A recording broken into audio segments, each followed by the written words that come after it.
Good evening. The first thing that we in the Conservative Party would like you to do is to relax. Settle back in your armchairs and relax. Forget about all those little problems like unemployment, rising prices, inadequate schooling, and so on. Just sit back and relax and listen very carefully to every word that I'm going to tell you.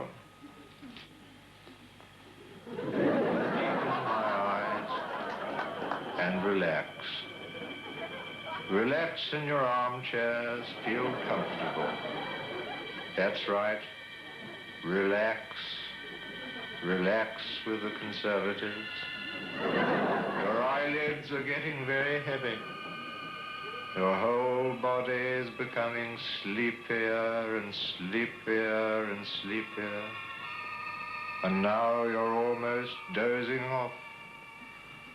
And now that you're very, very relaxed and very, very, very sleepy, you're all fast asleep.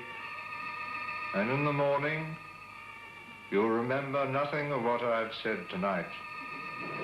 But you'll all get up and vote Conservative. Good night. Sweet dreams.